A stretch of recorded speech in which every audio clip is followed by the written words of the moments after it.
They told you to speak up, to raise your voice, to fight back, to stop being so quiet, so weird, so invisible.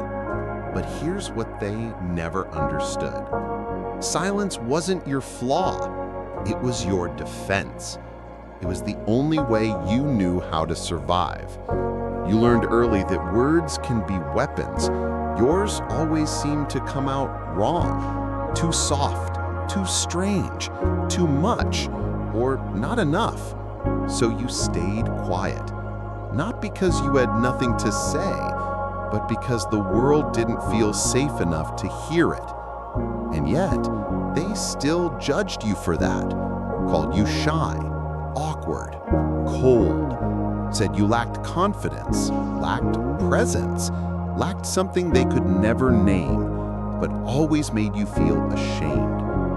But what if they were all wrong? What if your silence wasn't weakness, but intelligence? What if it was your nervous system trying to protect you from a world too loud, too fast, too cruel to understand you?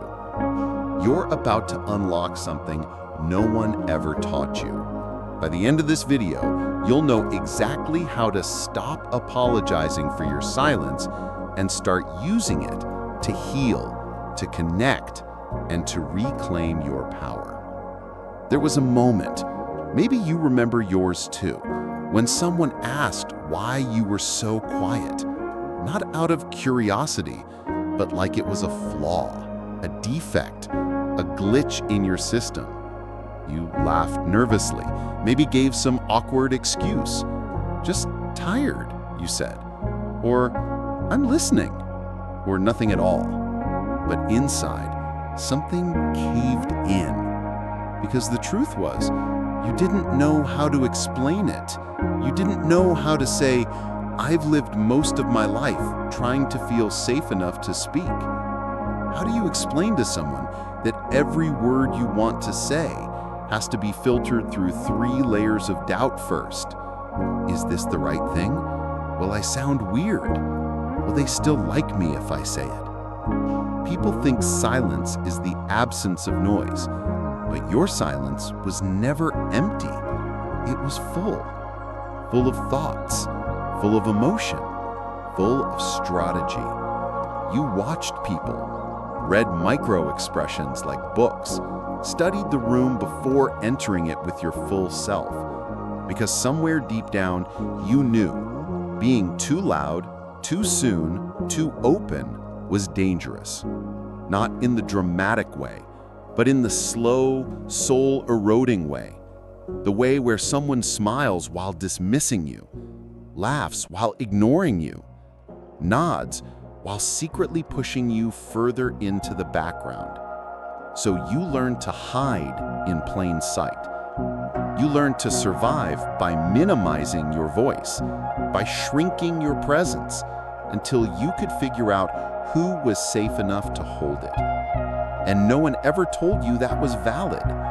No one ever told you that your nervous system was doing exactly what it was designed to do: protect you. But here's where it gets twisted. Somewhere along the way, they convinced you that this protection was a problem, that if you didn't speak like them, move like them, perform like them, you were less confident, less valuable, less human.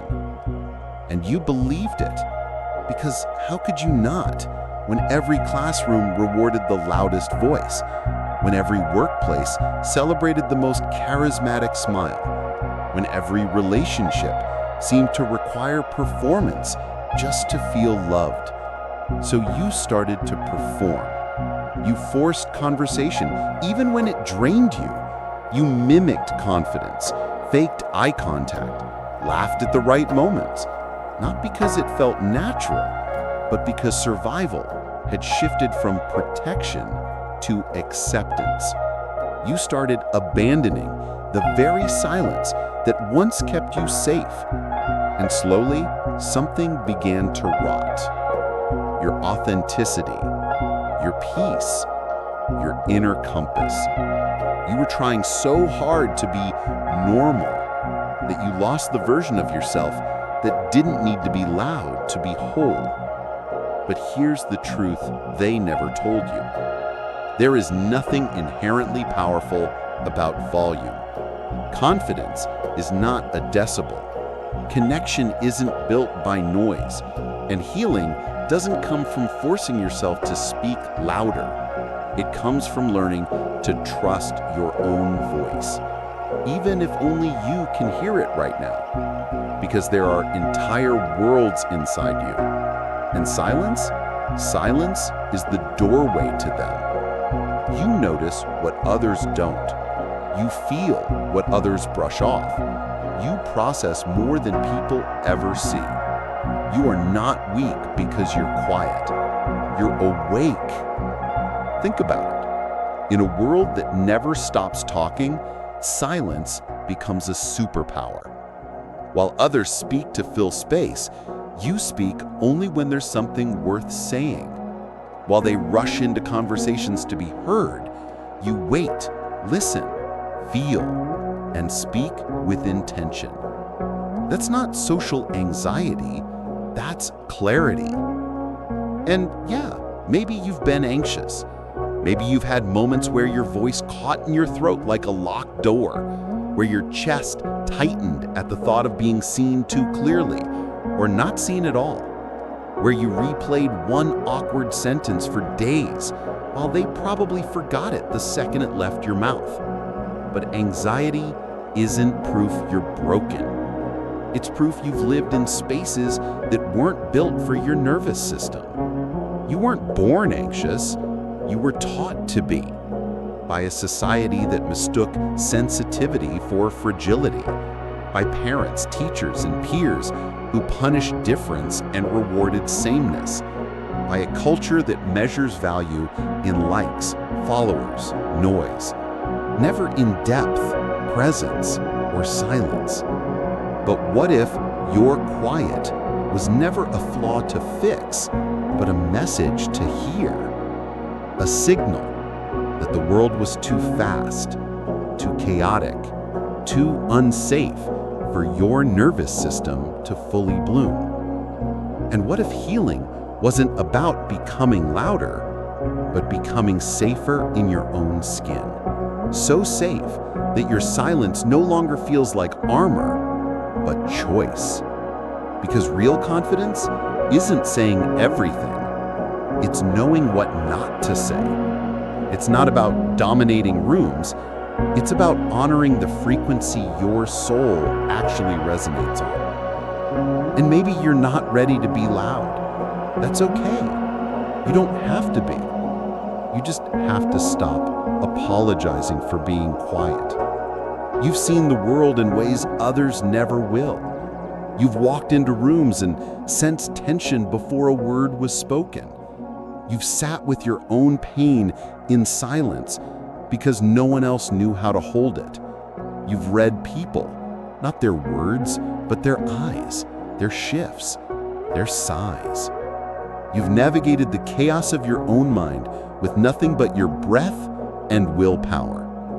That's not weakness, that's resilience. But no one gave you a medal for surviving in silence. No one praised you for how hard it was to keep it all in. They just assumed you were quiet, as if that word captured even a fraction of what you were carrying. And maybe now, after everything, you're tired of being misunderstood, tired of holding your tongue until it bleeds, tired of people confusing your stillness with emptiness. But let me ask you this. What if you didn't need to explain yourself anymore? What if the real power was never in convincing others who you are, but in finally convincing yourself? You don't need to be louder. You need to be clearer. Not with them, with you. You need to know that you are allowed to be both soft and strong. That your sensitivity is not a glitch in the system, it's a system all its own. One that catches the unspoken. One that notices what others miss. one that feels deeper, hurts longer, and loves harder. But that also means you need more rest, more boundaries, more time alone to recharge your soul. And that's not antisocial, that's intelligence. That's how you survive a world that demands too much. That's how you thrive in a world that never asked what you needed. Because you were never here to fit in. You were here to wake up, to remember that your silence has always held more truth than their noise. That your healing begins not in becoming more like them, but in becoming more like you.